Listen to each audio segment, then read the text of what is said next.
Hello and welcome to the Admin Bar, the community and podcast connecting the people with the products, the lessons and strategies to help push their business forward. My name is Kyle Van Duzen, and with me is my co-host and good friend, Matt Siebert. How's it going today, Matt? It is going well. I always talk during this point, so I'm going to just fire it right back at you. How are you doing, Kyle? I'm doing pretty good. I'm super excited about today. Today's topic is something we've been working on for I don't know, a little over a month now, and been kind of working on a lot of this behind the scenes, and we've been waiting to put out this podcast episode when we had everything ready. So just excited to jump in. We got a lot to get to today, so I figure we probably skip the banter a little bit and talk about this. Heck yeah. So what is it that we're going to be talking about? So about a month ago, I posted inside of our Friday Chaser email a link to a survey I was doing of like WordPress agencies, specific to like their income, the kind of work they do, their team size and all that. And so we've collected all that data. We had I think just over 300 people respond to that. And so we've been working behind the scenes to kind of parse out all that data, make sense of it, present it in some kind of intelligent way, hopefully in some way that's digestible and makes sense to people. So really excited to kind of go through all that together today and talk about it. But before we jump into that, we do have a couple housekeeping items to take care of. One is to make sure to stop by our website, theadminbar.com, where you can find notes to the show, as well as links to everything we're going to talk about in today's episode. There's going to be links to all the data, the raw data inside Airtable that you can take and do with what you want. The posts that we've put together with a really cool infographic that Matt made. But you can also find other things like our job board, products we have, links to subscribe to our newsletter, and all those kinds of things. So, and definitely there's a big call to action to join our group. If you're not part of our group already, we got about 5,000 members in there that are super friendly and helpful, and most of who made up this survey. So definitely come join us there and have some fun if you're not already part of the group. And lastly, I want to say a huge thank you to today's sponsor, the Content Lab. The Content Lab provides reliable, white label content writing services for digital agencies and their clients. Whether it's content strategy, website copy, lead magnets, blogs, or even email marketing and newsletters, the Content Lab has you covered. Now, I've been working personally with Abby and her team for well over a year now, and what I like best is the complete peace of mind I have when I send a project her way. I know I won't be waiting ages for clients to send copy, and I know the copy my clients get will be perfectly formatted for the web, optimized for search engines, and conversion focused. Now, if you're struggling with copy, then I would suggest you head on over to thecontentlab.ie. Yes, they are Irish, and let Abby know we sent you. I think you'll be as surprised as I was at just how affordable it is, and I know you'll be blown away with their work. All right, Matt. So I think what we need to do here is start this off talking about a few little caveats before we dive into the details, because I think there's a few things worth noting, especially so we don't get flamed later on for this. I just want to put it out there first that we talked about these things, right? So the first one is we're not mathematicians, we're not statisticians, and we're not pollsters. Like, we did our best going through this data and trying to make sense of it. Chances are we made some mistakes, right? So I did everything with a calculator. I did all my work twice, but I'm still no mathematician. And to add on that too, I'm not good with numbers at all. I never have been. But that said, anybody that is or loves numbers and like finds unique, creative ways to put them together, if you do look at this content and you see, oh, well, you guys totally missed like this correlation or something, absolutely tell us. I'd love to add that to the infographic and just, continue to expand on that. Yeah, absolutely. A good point.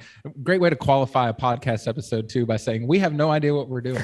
I guess the second thing here is all these findings are very anecdotal. So there's, I don't know how many hundreds of thousands of WordPress agencies out there. We got in survey results from 321 people. So it's not an insignificant number. It wasn't 10, it was 321, but it's also not a huge sample size. So I don't think this is a complete true representation of WordPress agencies as a whole, but more just the subsample of the people we surveyed. Now, we could extrapolate that out a little bit, but take everything you hear here with a grain of salt.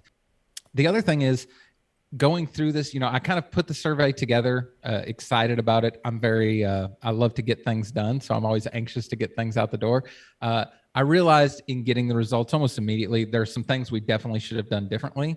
I think this thing was a huge success, so I'd like to do it, annually. So I think next year I'm already putting together some notes for how we could do this differently in the future. And if you have ideas, back to Matt's point, if you have ideas on things you'd like us to collect next year, definitely let us know, because we can try to incorporate that in there. Absolutely.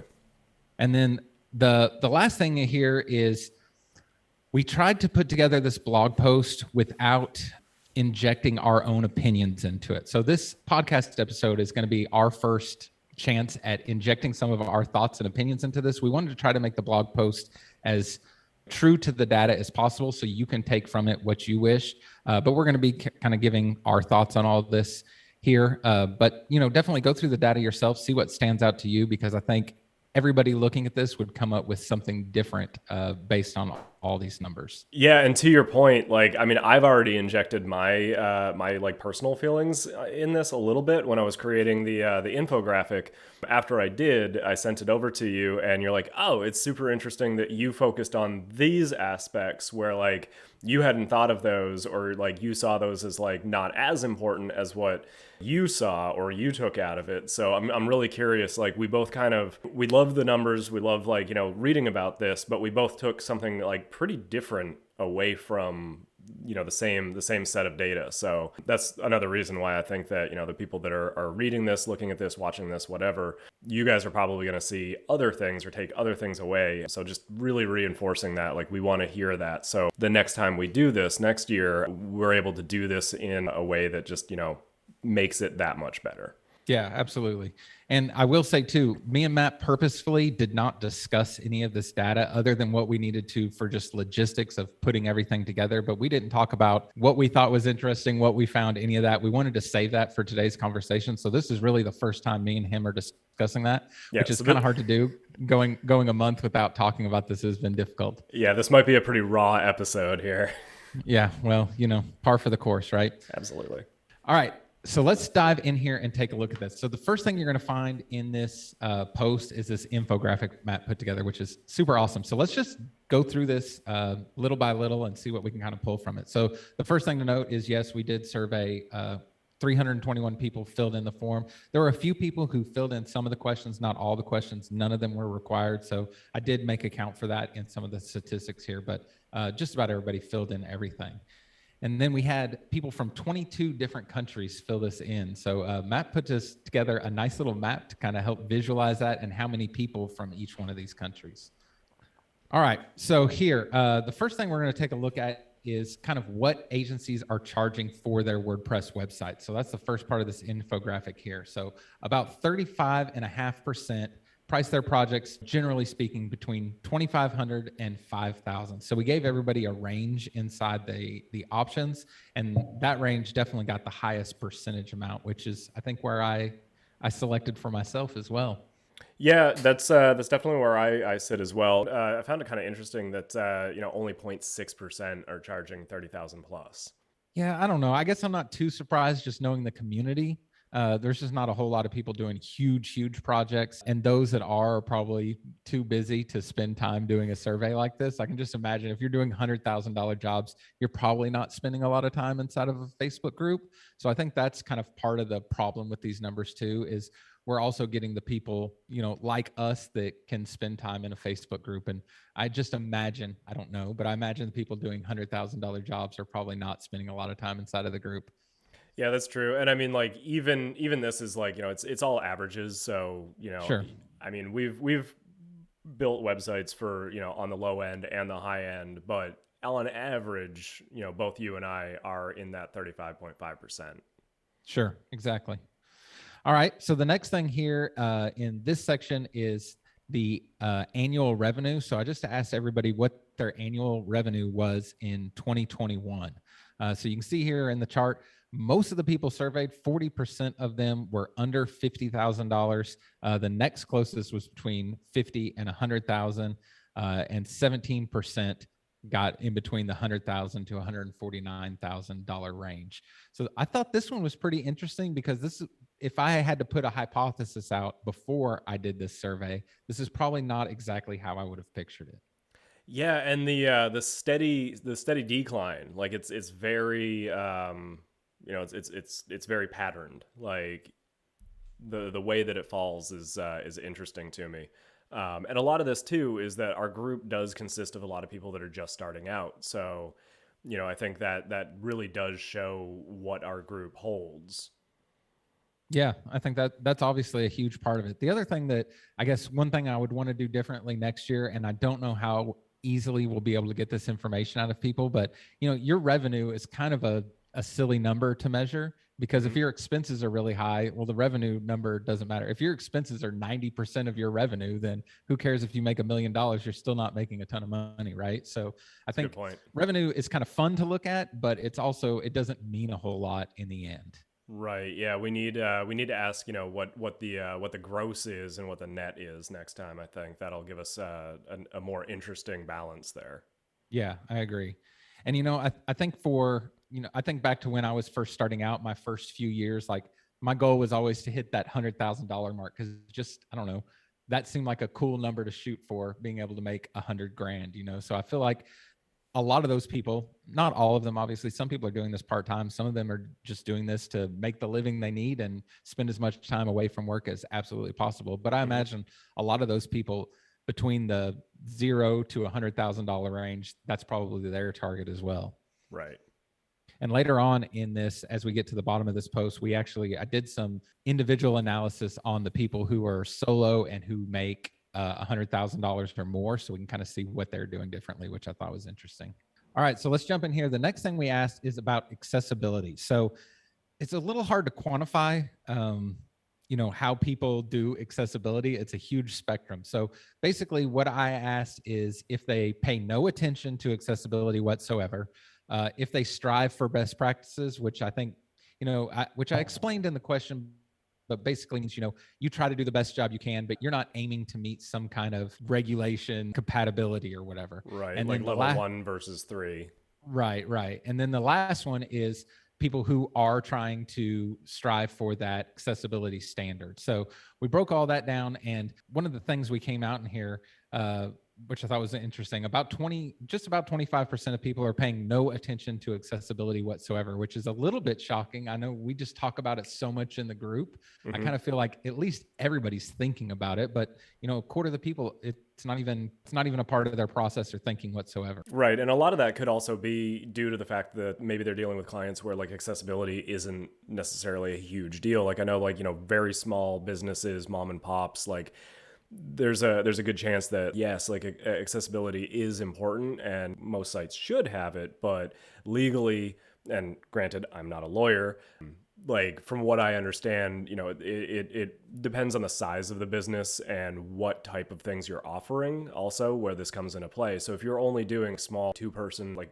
or like two employee businesses, might not be as like an attractive an option for these businesses, because it does, the next line there, of the people that do focus on accessibility, more than half are charging 5,000 plus. So depending on the type of clients these people have, accessibility may just not be the best option starting out.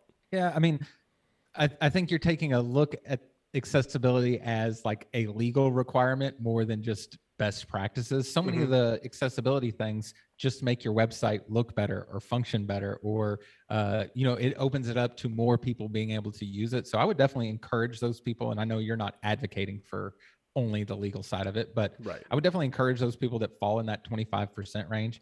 There's so many little things you can learn, like just testing the color contrast on things, or if the theme you're using has keyboard navigation where you can navigate through the menu or skip down to the content. Those little things that you can fix really easily and just make part of your process are going to make a huge difference. Not only forget the legal side of it, but just in making a better website. So but definitely I hope when we do this next year that number's a lot lower. Agreed. Yeah. Yeah. And I think that like, the legal side of it is something that I do consider, but, what you just mentioned, the keyboard navigation and the contrasts and everything, that's easy enough. Like once you learn it and you add it into your process, it just becomes another thing that you naturally incorporate into your builds.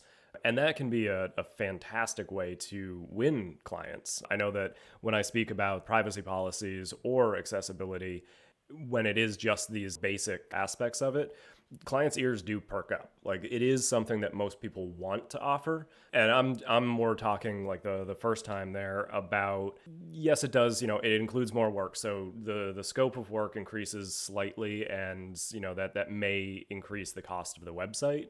But if you do I don't want to call it minimal amount of effort here, but the basics, and just incorporate that into your process, it doesn't feel like more work. I mean, I've been doing it. I know you've been doing it, Kyle. Does it feel like more work to you?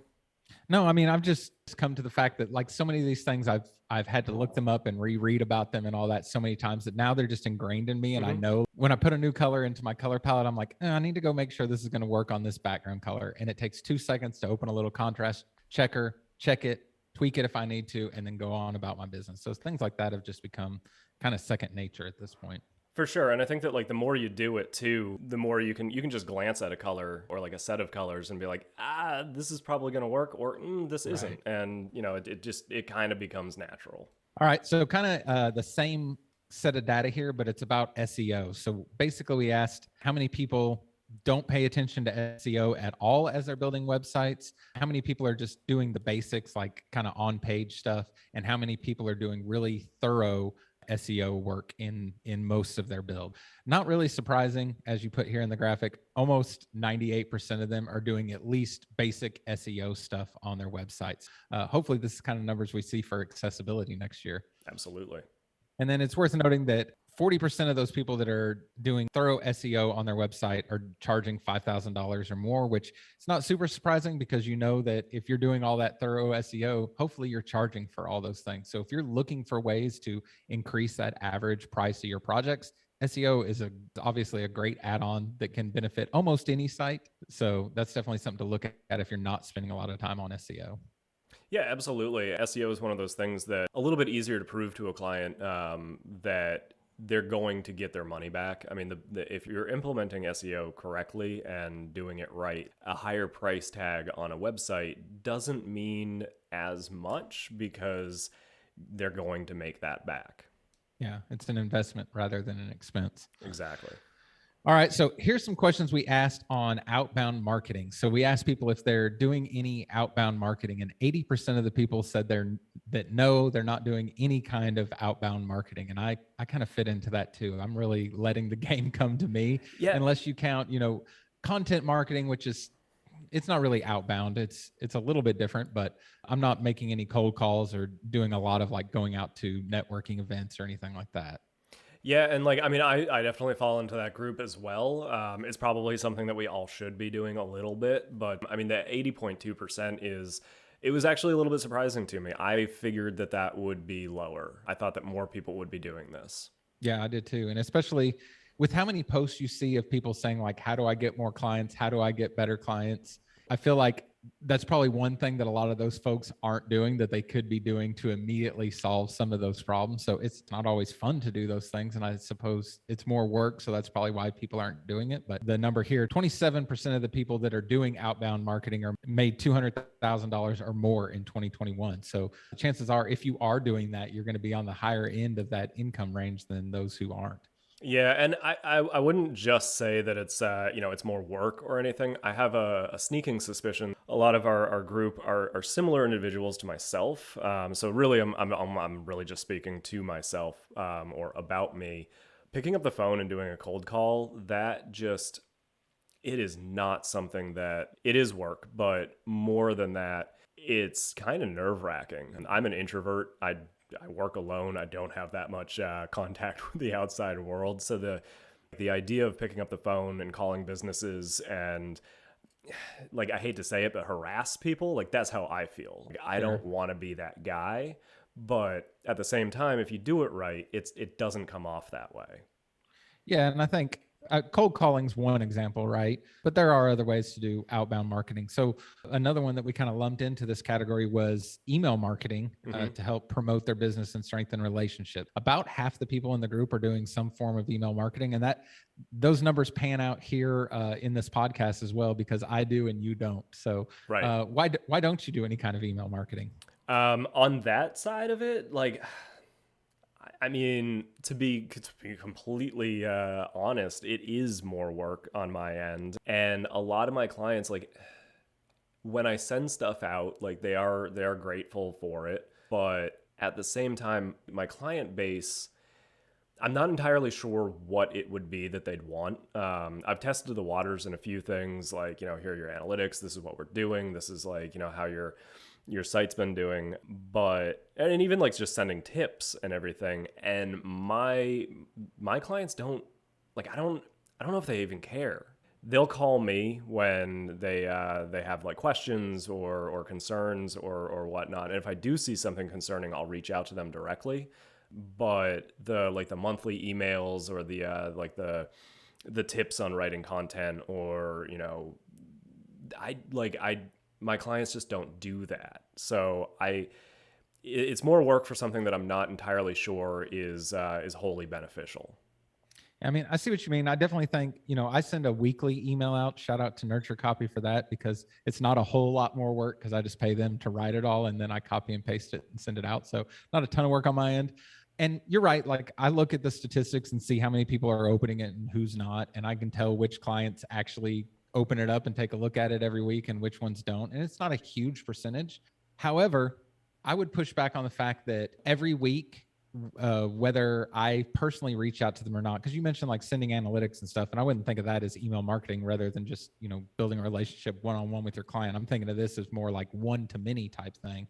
Every week I'm popping up in all of my clients and all of my prospects inbox, so I'm peeking into their consciousness at least once a week, even if it's just to delete my email. So when 20% of people that are doing outbound marketing reach out to my clients, because people are reaching out to your clients about doing whatever you do for them, I'm always on the top of their mind. So I'm sure you have clients that you haven't talked to in a few weeks, a few months, maybe 6 months or a year. I have clients that I haven't talked to one-on-one in that long, but I am showing up in their inbox every week and like helping provide value to them, whether they take advantage or not. That's not on me, but I'm there doing it. And I think that does make a difference in the long run. Yeah, and to go back to my my previous point, is that, like, my client retention rate is great. I think I've lost probably 2 care plan clients in the last decade. Yeah, that's kind of where I'm coming from, where it's like it is more work, because I don't have, like, any issue with churn. If I did start to see that issue, I would probably be a little bit more proactive about these things. But just because I don't know. Like, maybe I should start. Maybe I should test it for a few months and see what the reaction is. And being on the forefront of somebody's mind, I can say that when I do send things out, for example, like the Google Search Console's monthly emails, where it's like, hey, you got this many clicks, you did this. I did actually test that this month, and I sent out to all the clients that I have under that, and I did get a lot of responses that are like, hey, this is super helpful. And I actually got a few that immediately reached out, and they're like, hey, you know what? That reminds me, I need to do this, and I got a little bit of work out of it. You're proving my point. You I reach am out to proving your them and then point. you remind them that they need you. Right. All right, let's move on here. Let's see. So one of the questions I asked is kind of, what is your trajectory of your business? Are you growing? Are you stagnant? Or are you declining? Thankfully, a very small percentage feel like they're declining, only 2.8%. Most people are growing, and I definitely have seen that inside the group. It seems like since COVID, our industry's obviously grown a lot, just because everybody's learned that they need to take their business online. So this one didn't shock me too much. No, and the only thing that I really want to add to this is that this is all self-reporting. So take this especially, I think, with a grain of salt. Whether or not you're growing, stagnant, or declining, because this is self-reporting, it's kind of, sometimes it's hard to see, the forest through the trees. So this was, and I guess I'm coming from a place where, like, this is, for me, was one of the harder questions to answer. Like, I'm more stagnant than I am growing, but at the same time, like I really don't often like sit down and crunch all of my numbers and like really see like what's going in, what's coming out. Like, so I could potentially be declining. I don't believe I am. I mean, the end of the year reports show that I'm not. But this is a question that like I've always had, and I know there are ways to do it. Kyle, you went to school for business. But like I'm not really that well versed in like looking at your own business as a whole and being able to like suss out exactly how you're doing with actual numbers. Yeah. Like, do you have any I mean, advice on that? I do track all of like my sales and expenses every month so I can see, what my profit margins were every month, how much money I made this month versus last month or this month versus the same month last year. So I do look at those things pretty regularly, but I mean, the ultimate telltale sign for me is like, what does my bank account look like? And my bank account for the last couple of years has been growing nicely. And that's mainly due to the work I'm doing. So for me, it's definitely on the growing side of things. See, and that there right there. So I definitely, I mean, I look at my like monthly and yearly numbers, but in the last, I want to say maybe 4 years, I've begun to realize that like I don't necessarily like need to make more. So does that make me stagnant? In that like I'm measuring my success now, not as much in the monetary range, but in the how much do I enjoy working and how much stress does this work give me? I'm trying real hard to live like as stress free as possible, and yes, like money definitely helps that. But at a certain point, I don't feel like I necessarily need to make more. I just need to continue doing what I'm doing, and yeah, Work like with better so clients and take more time off. Yeah. So yeah. I guess this is a good point where the words matter, right? Had I put steady instead of stagnant, that has a whole different meaning to it, right? So stagnant definitely has a negative connotation where steady sounds like a good thing, like you're growing, you're steady, you're declining, or you're growing, you're stagnant, you're declining. Those things definitely feel different. So it's a good note for next year as well. Yeah, maybe we'll have four choices next year. Yeah, there you go. All right. What is your best source of leads? So I gave people some options to choose from. So we didn't get kind of crazy answers here, but no surprise at all. 75% was the winner with referrals. That's where most everybody gets their leads from.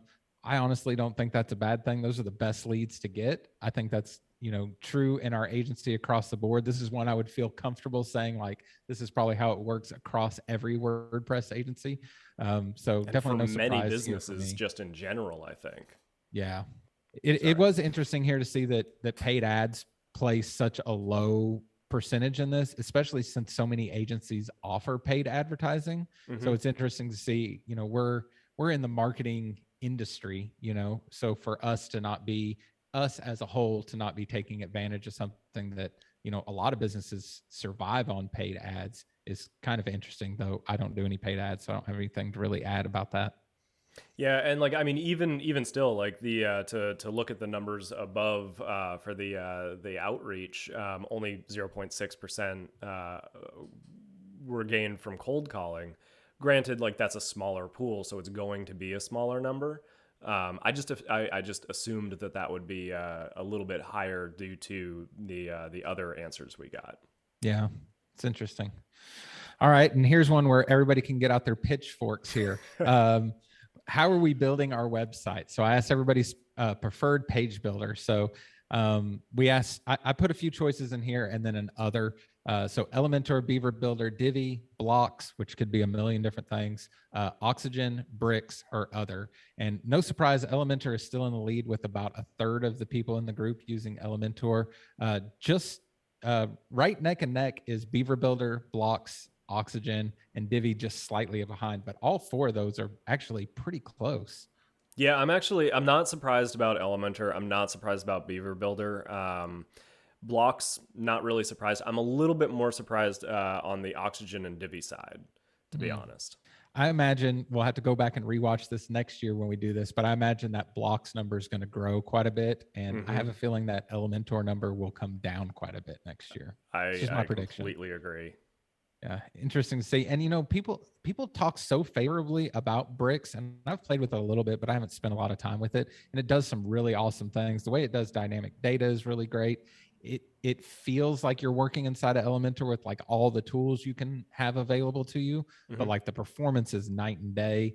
It does really great on all that. I think there's so much promise there, and the people that talk about it talk about how much promise it has, but only 0.3% of the people that we surveyed are actually using it, which I thought was pretty interesting. But I think a lot of that comes to the fact that like Bricks is still very much in its infancy. I've looked into it. I've tested it out a little bit. I own it, but I don't feel like right now it's ready for like prime time.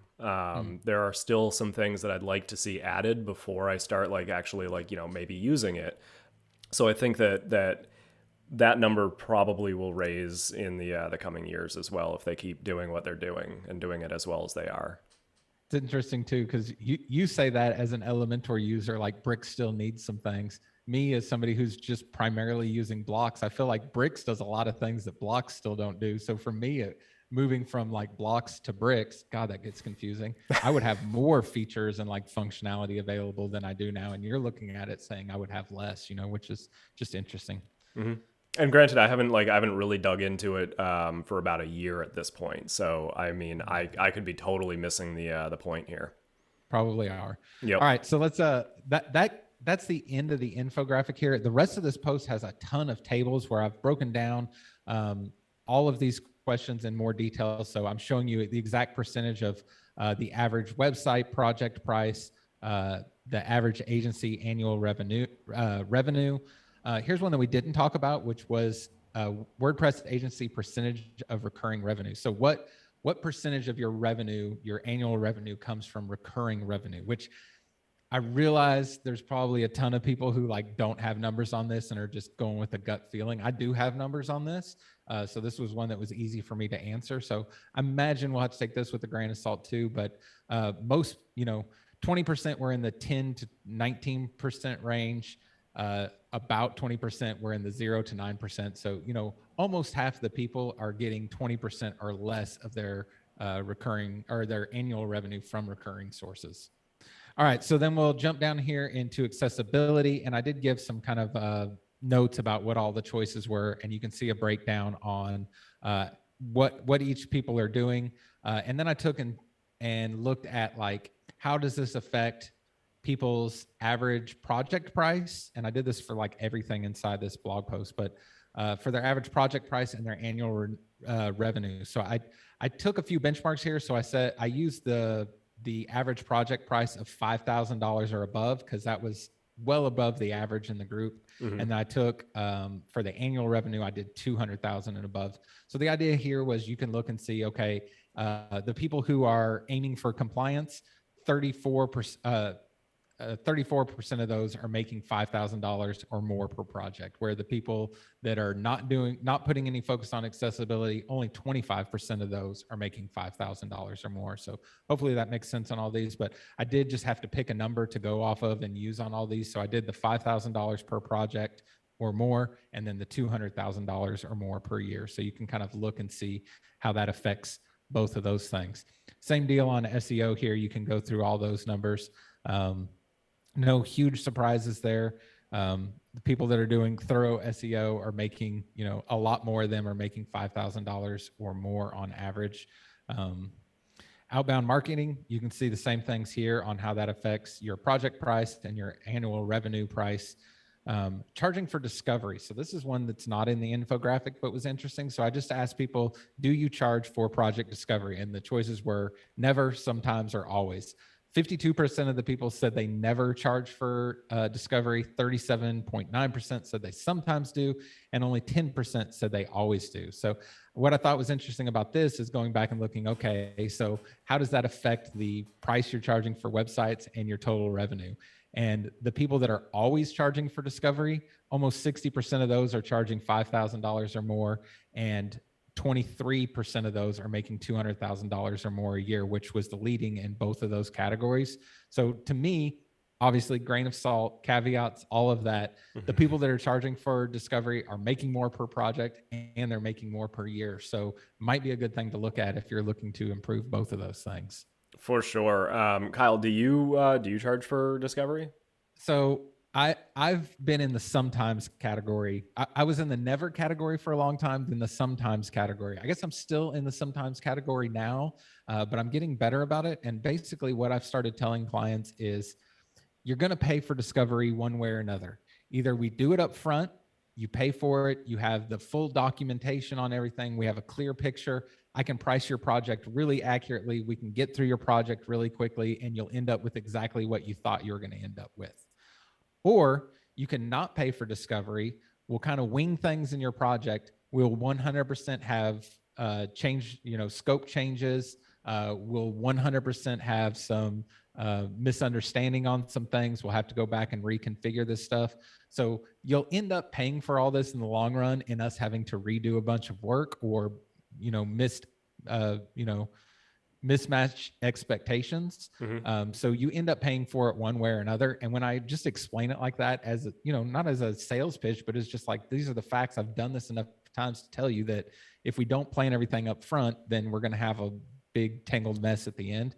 When I have pitched it like that, it's been a no-brainer for people. Yeah, and the way that you just said it, like that completely makes sense, and it's not salesy. It is just matter of fact, and Yeah, it is what it is. people definitely respond better to that too. Yeah.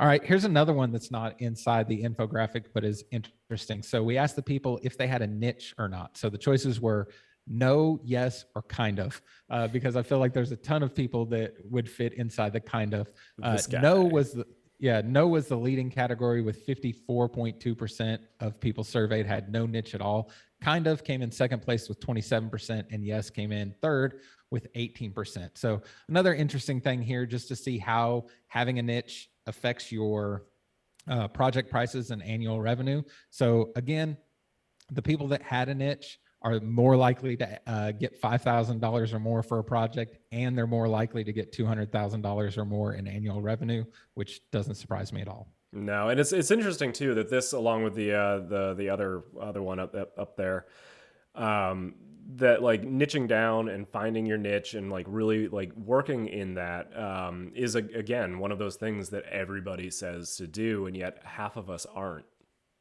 Yeah. And I think one thing that affects the numbers on this too is generally people who are just starting out don't have a niche, and generally people who are just starting out are making less. So, part of this is just like longevity in here. The people who've been doing this longer are going to make more money, and those people are more likely to have a niche. So, maybe it's not a perfect correlation, but it is interesting. So here's one on email marketing, kind of same thing again. We gave them the choice of no, yes, or kind of, and then break down how that affects the price of their project. And this is one of those things where what you put in the infographic was not what I took out of this data. So this is one I definitely wanted to pause on and talk about. For sure. And it goes back to kind of our argument of should you be doing this or not. So for me, what I looked at in this and saw was, of the people who are doing email marketing or kind of doing email marketing, they're much more likely to get $5,000 or more for a project. And the people that are doing email marketing are quite a bit more likely to get $200,000 or more in annual revenue. And unlike a niche or SEO or accessibility, like this has nothing to do with building the company's website. This is just marketing, right? So for me, it was really interesting to see that the people who are putting the time in with email, the numbers bear out that they're doing better. Yeah, it's true. And that's something that you do that I should probably get on board. Like, absolutely. Another shout out for Nurture Copy. It's just way too easy. All right. So same deal here with hosting. And I don't think this was in the infographic either. So we'll spend a little time on it. So this was just a yes or no question. Do you offer hosting as part of your care plans or maintenance or otherwise to your clients? So are you responsible for hosting client websites? 82.2% said yes, and 17.8% said no. Honestly, with how many people in the group talk about, maybe it's just like a loud minority, talk about how they would never want to host their client site because the liability and the 24/7 support and all those kinds of things, which I don't offer. But I really didn't think this would be so drastically split. Yeah, it is. It is interesting. I mean, I offer hosting. I know you do as well. But I fought it for quite a while. Like, I think, like, again, this might be that we have a lot of people that are newer to the industry, and if they were anything like me, when you are newer, like, that's just something that you like. It takes confidence, and it takes, like, and I'm not saying that they're not confident. It's just that it's one of those things that I think is easier the longer you work in the industry. Yeah, it's scary. It is. Getting into servers and fixing things is scary.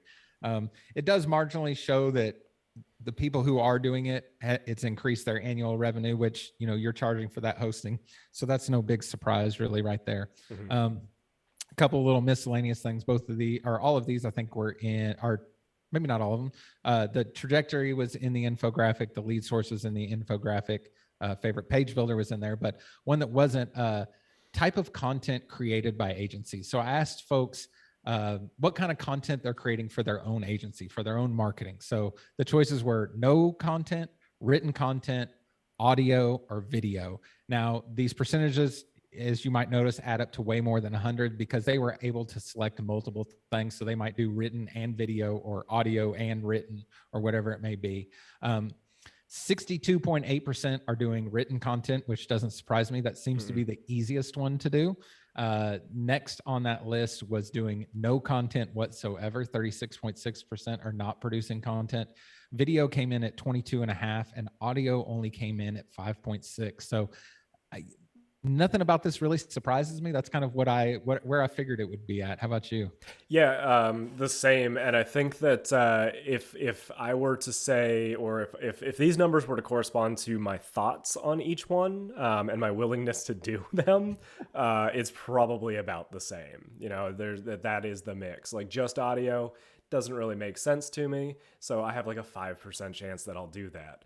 Video, yeah, like, I'm definitely more willing to do that. Written, no question. Like, this year actually was the year that I've really started to start learning that habit of, like, let's get more content out there. So, previous to that, it was no content. So yeah, like, it doesn't come to me as a surprise.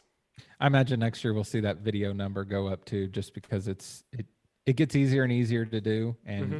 I think the numbers prove that it's definitely helpful. All right, the last thing I want to talk about in here, and this was some data that I actually just thought of this morning and put into this post this morning as I was thinking about doing this call. So because of the huge percentage of people we have in the group that are solo agencies, they're the only one inside their agency, and because of how many people were making less than $100,000, maybe I'm making assumptions here that they'd like to make $100,000. But what I wanted to do here was pull in some of this data and say, okay, of the agencies who are solo and making $100,000, how do these numbers look for all of these different categories, right? So Hmm. the only thing you're seeing inside this are the percentages for folks that are solo and making $100,000 or more. Now, there were only 24 people that met this criteria, so now the sample size is really, really low. It's not the 300 we had before, but it's still interesting to see those who are kind of at that point in their agency, how these things are helping them. So focus on SEO. The basics won huge. 83.3% are just doing the basics. Accessibility surprised me. The number one answer for that of these agencies was they were aiming for compliance, which was the strictest standard on this survey. Charging for discovery, 60% are never doing it. This one aligned pretty well with the general population. Has an identifiable niche. 58% said no, 29% said kind of, and 12% said yes. So that doesn't seem to make a huge difference between these folks that are solo with $100,000 or more and just the general people we surveyed. Of these people, 70% are not doing any kind of email marketing, 25% are, 4% are kind of doing it. And then as far as hosting their agencies, 91.7 or hosting their clients' websites, 91.7% are, and 8.3% aren't. So if you're kind of in that category of you're solo, you're trying to get to $100,000, that kind of data might be interesting to you as well. Yeah, I'm curious of these 24 folks, like if they were to start, altering their like what they're offering, how they're doing it, all of that stuff to correlate better with the higher income ones. I wonder how much of a difference they would see within that first year of doing so. Yeah, I mean, there's just some things where you're going to start charging more. So when you start doing more SEO, you're going to be adding billables to projects. So you should make more. So I think there's some things that you'd have like a really direct correlation on. Some things like a niche, which is going to be a little bit more abstract. Maybe we wouldn't see a difference in a year, but maybe over the course of time, if we could split somebody's journey and in one path they got a niche and in the other one they didn't, in two alternate universes, and see what happens to them 5 years down the road, I bet there would be a difference. Obviously, we Right. can never prove it. Not yet, anyways. Not until we That start would be cloning people. that would be Yeah. fantastic to see. All right. So I think that just about does it going through all this. Super excited to have all this out there. Definitely check the link below wherever you're watching or listening to this. We'll have a link to the Airtable base where you can go into all the raw data yourself. You can sort it, filter it. You could copy that Airtable base and do whatever you want with it. So you can kind of extrapolate that data into whatever makes sense for you. And if you come up with some cool findings, like Matt said, definitely share those with us, because we'll be more than happy to add some of these things to our blog post as well. If you want to have conversations with people, share this information anywhere. We definitely encourage that. We'd love to see this shared around and talked about more. Obviously, these were just our opinions on it. And, like we said, grain of salt with all the data, but it is really interesting to look at and kind of parse through and see what you think. So we also, if you have suggestions on what you'd like to see done differently next time, I am keeping a list of this, and we'll probably just shoot for doing this probably January of next year and try to keep this kind of a yearly tradition. And that way, I'd like to keep some of the questions the same so we can see how those track over time. But I definitely want this survey to get better and better over time too. So definitely share those with us. You can email us at cheers@theadminbar.com or just join us in the group and drop a message in there. There'll be a dedicated thread for this podcast episode inside the group, so we can continue that conversation as well inside there. And we'd definitely love to know your thoughts on all this. So I guess we will wrap it up for today. You can go to theadminbar.com/group and get inside of our group, or go to theadminbar.com/podcast, where you can find this episode and all the show notes to it. We look forward to hearing your thoughts on all this. And if you are watching this on YouTube, hit that like button and subscribe button. That helps us out greatly. I hate saying it, so I waited to the very, very end where most people aren't watching. So if you're still here, thank you for that. All right. Well, Matt, we will catch you in the next one, and we will see all of you inside the group. Bye-bye.